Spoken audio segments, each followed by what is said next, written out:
La entrevista del Telematutino 11, gente importante, a tratar temas importantes. Comenzamos la semana con un verdadero plato fuerte. Nos acompaña el doctor Roberto Álvarez Gil, quien va a ser el próximo ministro de Relaciones Exteriores de la República Dominicana, designación anunciada por la vía de Twitter por el presidente electo Luis Abinader. Muy buenos días, Roberto, un placer tenerte en el programa y un verdadero honor, porque creo que es la primera entrevista que concedes luego de ser anunciada tu designación. Muchas gracias. Buen día Ramón, buen día Jacqueline, un placer estar con ustedes. El placer es nuestro, buenos días. Buenos días Jacqueline. Roberto, vamos a decir a líneas generales, porque hay muchos temas que tratar, porque el programa de gobierno del PRM en materia de relaciones exteriores es bastante amplio y cubre prácticamente cada región. Y lo vamos a ver en detalle la política con cada región, con cada país, pero en sentido general, ¿qué línea tú vas a impregnarle a una Cancillería que durante años ha estado dirigido por personas que no son diplomáticos de carrera, que no es el caso de Roberto Álvarez, que es un diplomático de carrera, y yo diría que hasta de genética? Muchas gracias, Ramón. Mira, el programa de política exterior del Gobierno del Cambio propone a grandes rasgos 3 objetivos principales. Primero, la protección de la comunidad de los dominicanos en el exterior, de todos los dominicanos en el exterior. Segundo, promover las exportaciones dominicanas y atraer inversiones con el objetivo de contribuir de una manera decisiva hacia el logro de la creación de los 600,000 empleos decentes en 4 años que el presidente electo Abinader ha propuesto.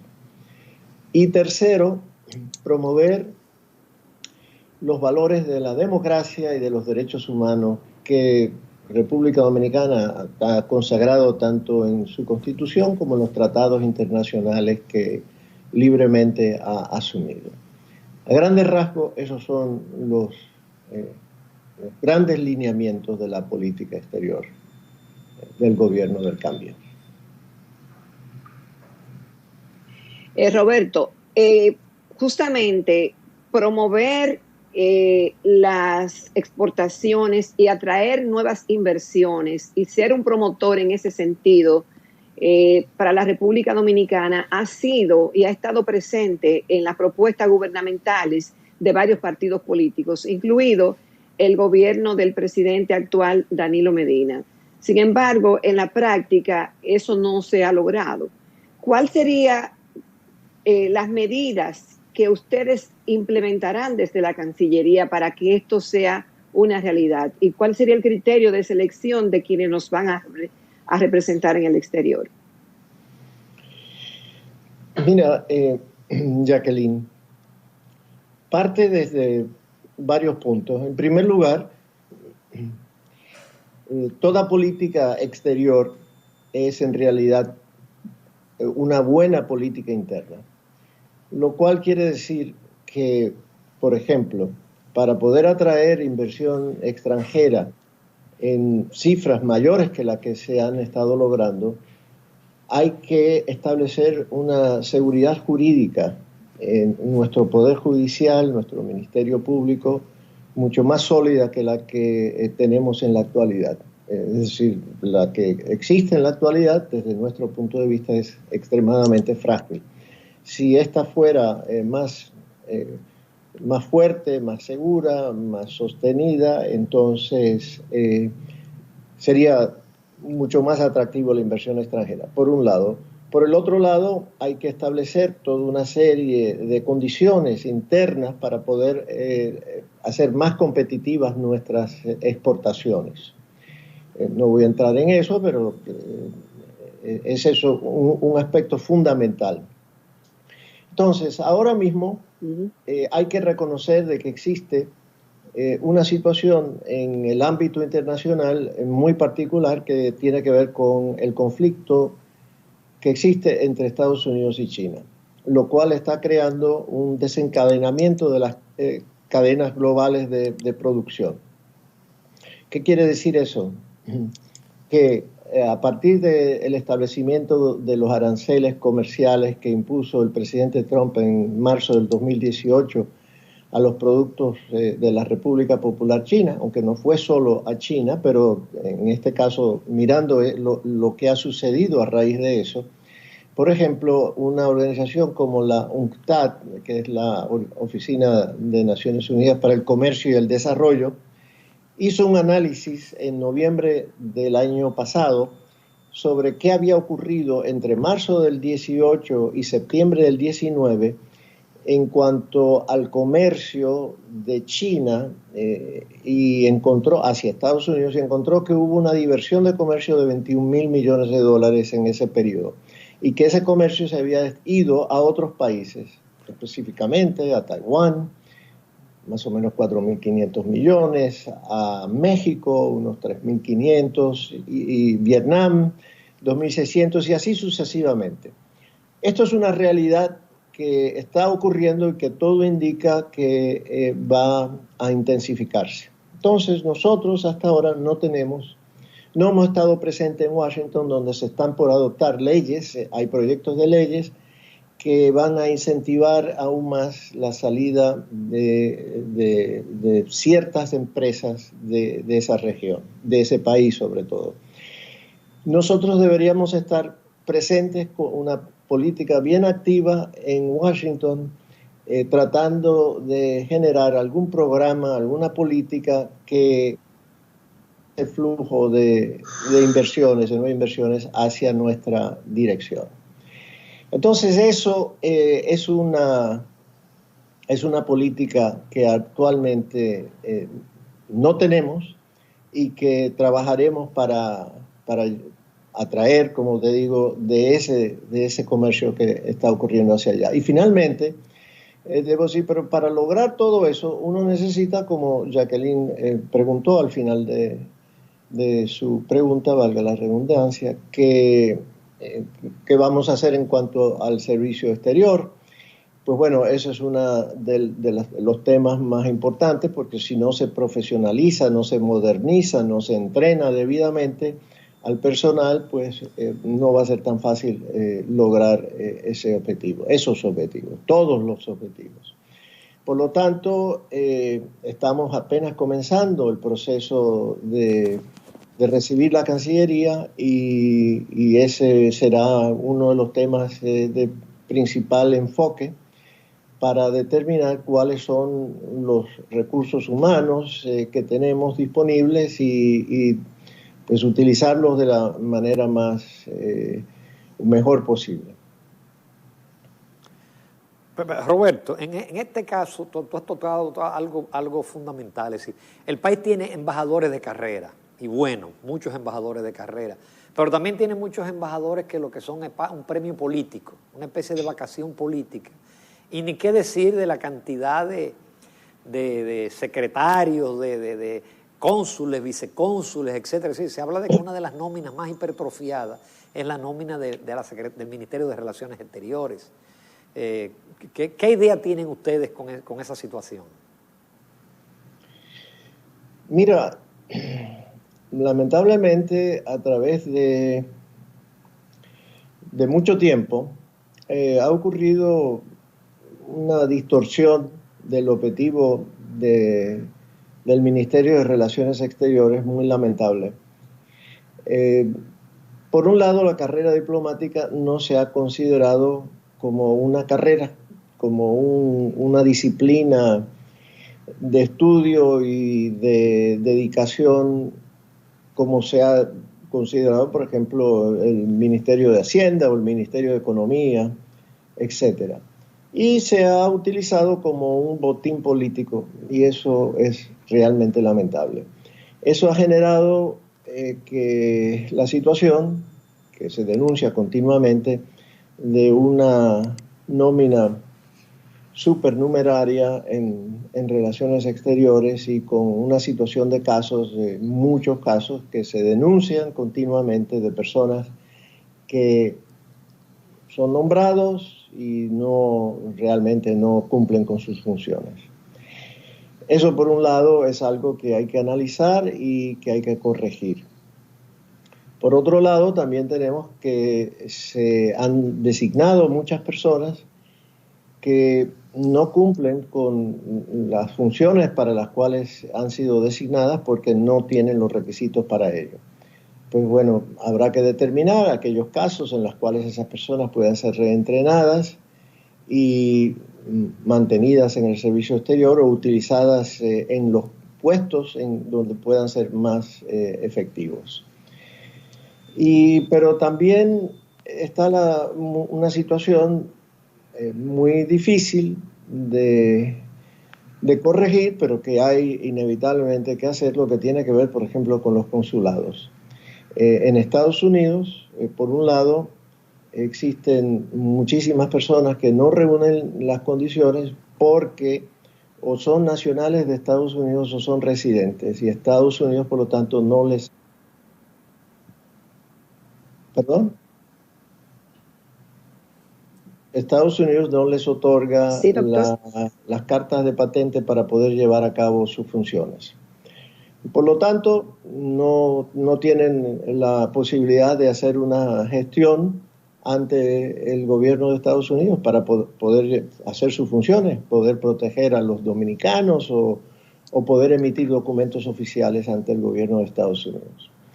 Entonces, eso es algo que necesita ser corregido, así como ciertas condiciones, ciertos aspectos en relación a los cobros que se hacen en relación a los documentos oficiales que expiden en los consulados en general.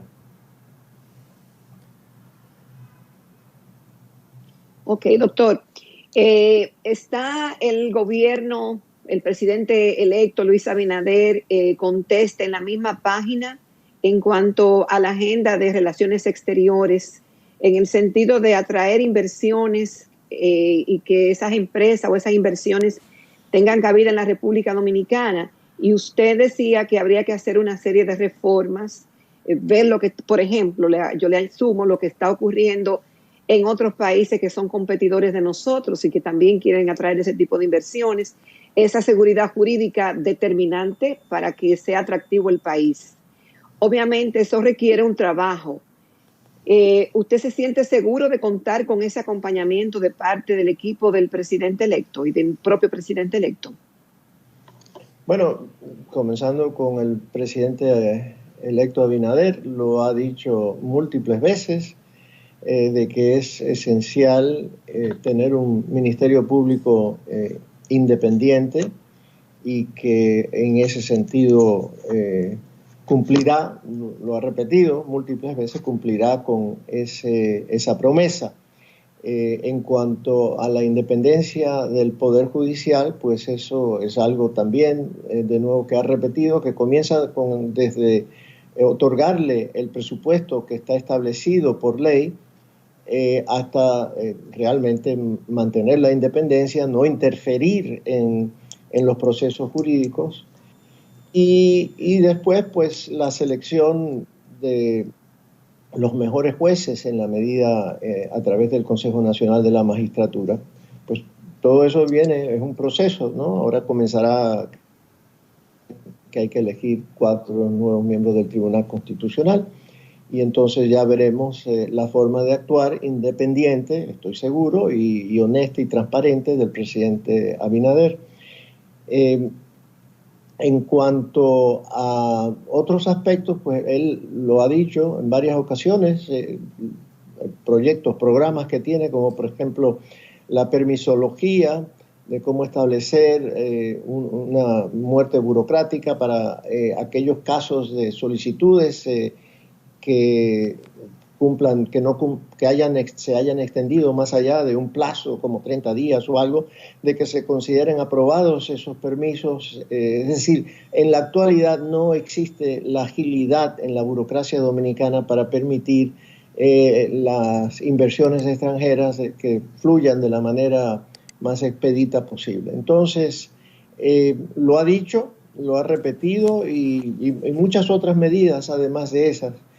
Y bueno, hasta ahora ha seleccionado a personas capaces, personas que también piensan en la misma línea del presidente electo Abinader, como por ejemplo Jochi Vicente en Hacienda, Miguel Seara en Economía, y bueno, un empresario de la talla de Lisandro Macarrulla en el Ministerio de la Presidencia. Así que hasta ahora acompañado, lo que digo, esas promesas ya con nombramientos de personas serias, capaces, técnicos reconocidos. Doctor Roberto Álvarez, usted mencionó marginalmente Estados Unidos y China. Usted ha dicho, inclusive en una conferencia en la Cámara Americana, y es cierto que los Estados Unidos es nuestro principal socio comercial y estratégico. Nuestras exportaciones, las remesas, el turismo, etc. Pero el país abrió relaciones con China. Sabemos que hay un enfrentamiento entre China y los Estados Unidos. Usted mencionó los aranceles y todo parece indicar que ese enfrentamiento va a durar muchos lustros. Entonces, ¿cómo moverse la República Dominicana con su principal socio tradicional estratégico y con China, que es la segunda potencia mundial actualmente? Entonces, ¿cómo manejar las relaciones con cada uno de esos dos países? Con mucho cuidado, con mucho tacto. Mira, es una situación difícil, muy compleja. Hay que partir, Ramón, de la premisa de que el conflicto es parte inevitable y esencial de las relaciones internacionales.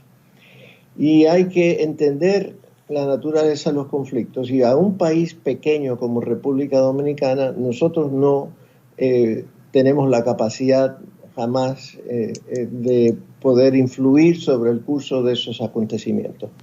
Lo que tenemos que hacer es interpretarlos debidamente y a la vez promover el interés dominicano, el mejor interés nacional dentro de esa realidad. Eso no hay una hoja de ruta que tú puedas decir vamos a dar el paso 1, 2, 3, etc.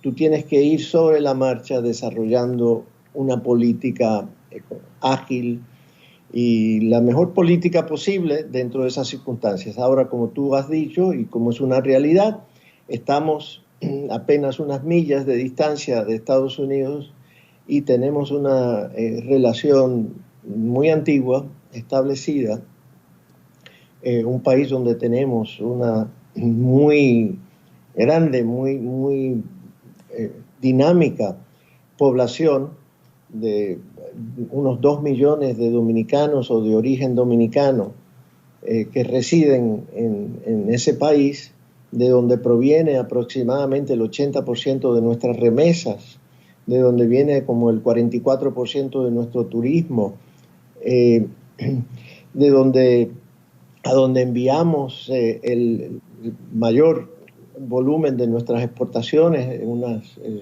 5.000 y pico de millones de dólares en el 19 o casi 6.000, de donde provienen el mayor grueso de nuestras importaciones, unos 10.000 millones en el 19, etc. Es decir, hay un reconocimiento, hay una realidad que el 50% de nuestras divisas provienen de ese país.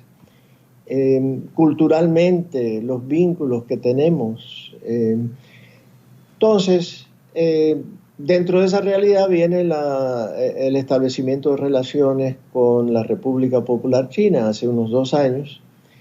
Y entonces, pues hay que entender cómo podemos nosotros tener unas relaciones diplomáticas amistosas y provechosas para ambos estados también, dentro de esa realidad que existe actualmente.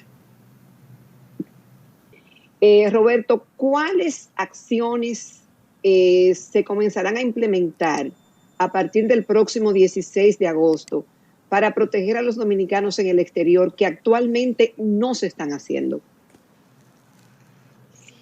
Mira, Dentro de la ley orgánica del Ministerio de Relaciones Exteriores, la ley 630-16,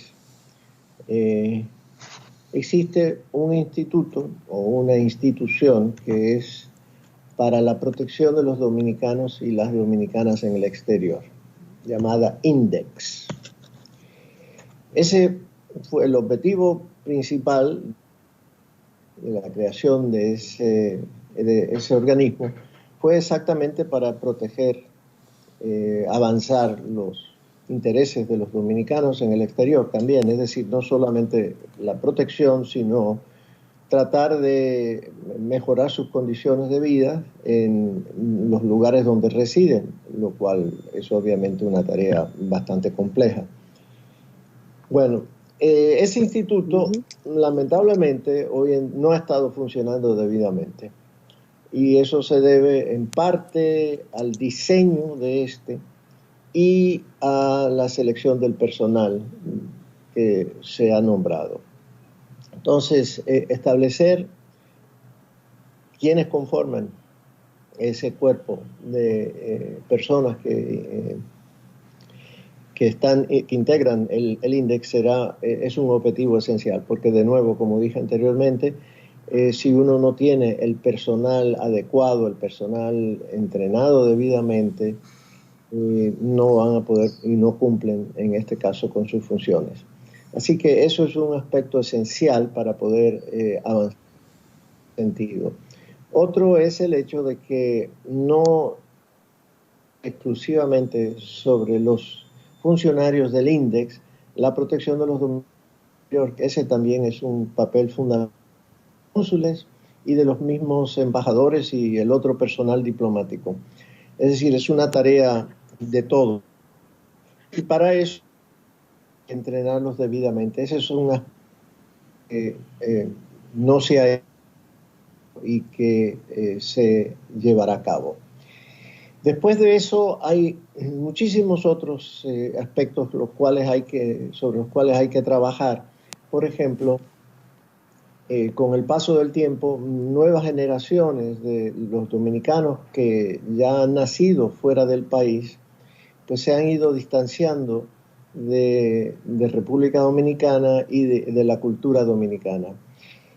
Cómo diseñar proyectos nuevos, programas nuevos para atraerlos y poder vincularlos a nuestro país, cómo transmitirles los valores dominicanos, la cultura dominicana. Va a ser un reto considerable. Yo estoy seguro de que ustedes, y como muchos de los oyentes, se habrán encontrado en algún momento con dominicanos que han escalado en posiciones en diversos países y que no tienen vínculo, no han venido al país y muchos que no hablan ni siquiera el español. Entonces, hay que diseñar programas especiales de nuevo para mantener los vínculos de esas nuevas generaciones. Eso es esencial si nosotros aspiramos a tener una diáspora que eventualmente pueda también ayudar a los intereses dominicanos, como lo hacen otras naciones. Por ejemplo, los judíos lo hacen con Israel, los italianos con Italia, los italoamericanos, por ejemplo, con Italia, etc. Así que ese es un aspecto también esencial.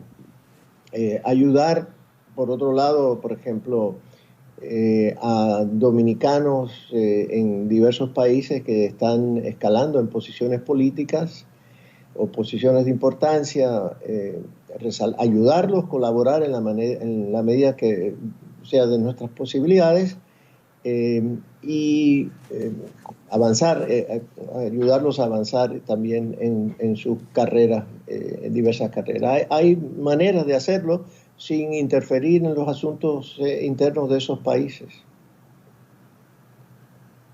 Roberto, y en el caso de Haití, nuestro vecino, que también es un importante socio comercial, yo creo que no ha habido una política definida frente a Haití en ninguna de las áreas. Imagino que será uno de los puntos principales de tu gestión y del gobierno del Partido Revolucionario Moderno.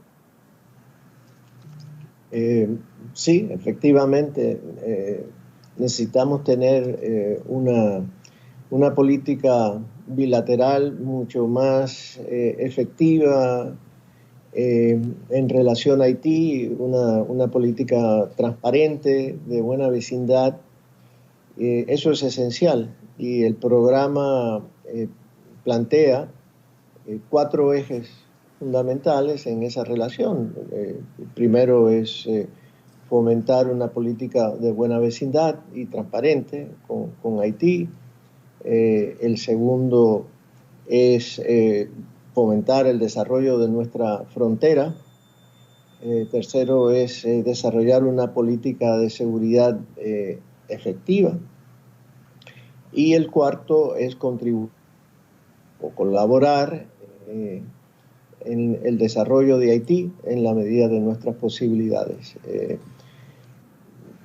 Pero todo parte de la premisa esencial de que el desarrollo de Haití depende exclusivamente de los haitianos y que en ese sentido es esencial que las élites políticas y económicas de Haití colaboren activamente entre ellas para lograr avanzar y sacar a ese país el drama por el cual ha estado atravesando.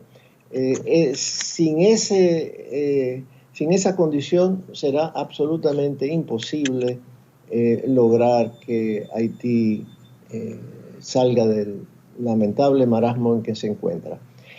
Y eso debe estar acompañado de una política de acompañamiento de la comunidad internacional y de asistencia sostenida, asistencia para el desarrollo de Haití sostenida.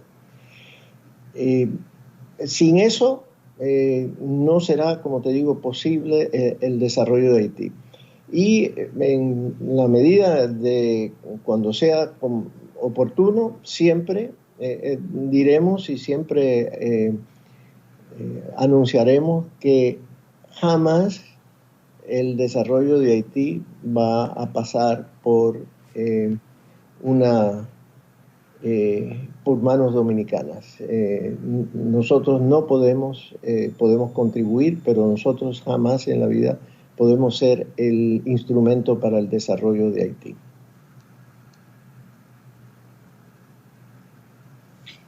Roberto, uno de los puntos luminosos que se le reconoce a la canciller actual, el ingeniero Miguel Vargas, es librar a los dominicanos, darle la facilidad de que puedan viajar a numerosos países sin necesidad de visa.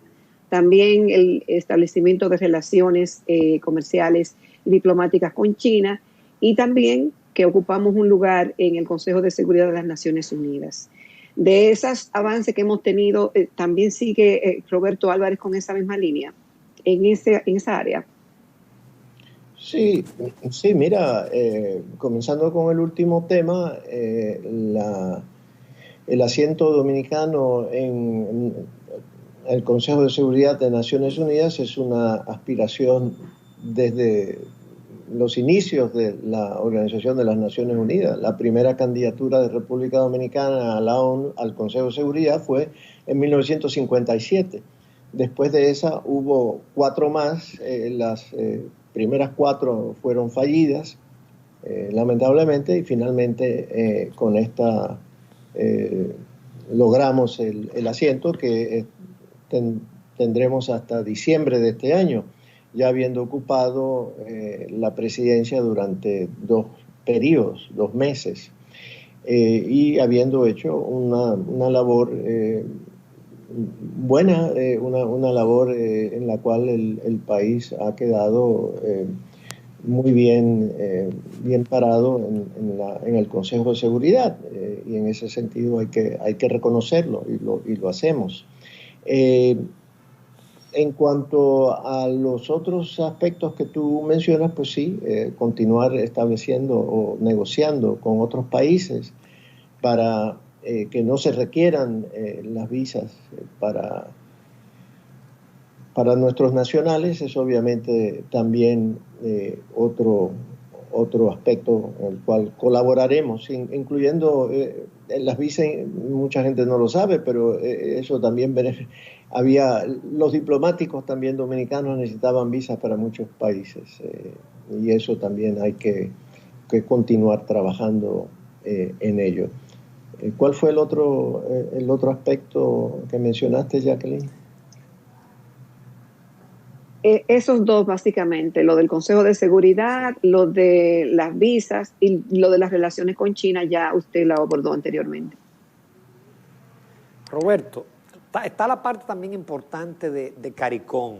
Nosotros no formamos parte de CARICOM, nuestro comercio con CARICOM es muy reducido, hay cierto como alejamiento a partir de la sentencia 168.13, pero formamos parte de los países ACP. Tengo entendido que el acuerdo de Cotonú expira en este año, que se está negociando un nuevo acuerdo. Europa atravesó una grave crisis económica con la crisis financiera, y cuando se levanta viene ahora el coronavirus. ¿Tú piensas que vamos a lograr por lo menos el mismo nivel de cooperación que teníamos en Cotonú, o ahora la cosa se va a volver un poquito más complicada? ¿Y cuáles también son tus planes en relación a CARICOM? Para un país pequeño como República Dominicana, relaciones de su entorno y sobre todo con países más o menos relativamente de su propio tamaño son esenciales, porque hay que recordar que internacionales para una institución, la igualdad jurídica de los estados. Eso quiere decir que cada estado tiene el mismo voto, el mismo peso en los organismos políticos, no en los organismos financieros, pero en los políticos el voto de todos los países es igual. Y entonces en Naciones Unidas, por ejemplo, la OEA, todas las instituciones, el voto de los países de nuestro entorno nos importa mucho, porque para avanzar nuestra agenda en esos organismos se requiere el apoyo de esos países. Entonces, ante ese reconocimiento, ante ese hecho, tener las mejores relaciones con los países que conforman la CARICOM, que son 14, es importantísimo. 14, imagínate, en la OEA de 35 estados que integran la Organización de Estados Americanos, pues ya hay un peso relativo importantísimo. Esa relación quedó afectada, entre otros motivos, no es el único motivo, pero por la sentencia 168, y hay que recomponer esos lazos.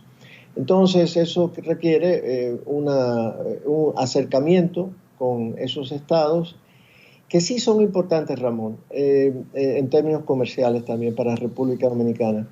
Si, fíjate, nosotros le vendimos a las 14, a los países, poniendo a Haití a un lado, que Haití también es miembro de CARICOM, poniendo a Haití a un lado, nosotros le vendimos a las otras islas del Caribe en 2010, no estoy seguro si fue 19 o 18, pero le vendimos 62% más a esos 7 millones de personas que integran las islas o países de la CARICOM, excluyendo Haití. Le vendimos 62% más que le vendimos a los 45 millones de personas que conforman el Centroamérica, los 5 estados, excluyendo a Panamá. Así que le vendimos más a 7 millones que a 45 millones de habitantes nuestras exportaciones. Por lo tanto, ahí deja claramente establecido la importancia de esos países. Además, nuestras exportaciones a esos países, si uno excluye los hidrocarburos que le compramos a Trinidad y Tobago, nuestra balanza comercial es positiva con todos los países de la CARICOM. Son positivas ya con 5. Los principales países para nuestras exportaciones, 5 de ellos son de esas islas del Caribe. Así que son esenciales para República Dominicana, la CARICOM.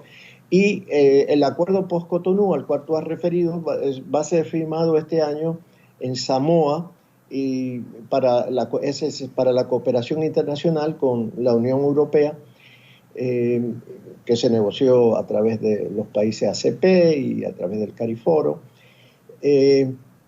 Entonces, sí, hay múltiples factores por los cuales necesitamos profundizar y mejorar las relaciones con los países de la CARICOM. Doctor Roberto Álvarez, qué pena no contar con más tiempo, pero yo pienso que hemos agotado una agenda bastante extensa y nos sentimos muy optimistas de los planes que usted lleve, de los planes del gobierno del Partido Revolucionario Moderno desde el punto de vista de la política exterior. Le agradecemos en todo lo que vale su participación. Esperamos que no sea la primera y última, sino que ya en el rol de sus funciones también en determinado momento de nuevo acepte la invitación como la aceptó de manera tan gentil en este caso. Muchísimas gracias. Muchísimas gracias a ustedes. Éxitos, gracias por la Roberto. oportunidad con ustedes. Sí. Éxitos. Gracias, Jacqueline. La cosa está en buenas manos. Muchísimas gracias al doctor Roberto Álvarez Gil, próximo ministro de Relaciones Exteriores de la República Dominicana. Nos vamos a comerciales, a la recta final del Telematutino 11.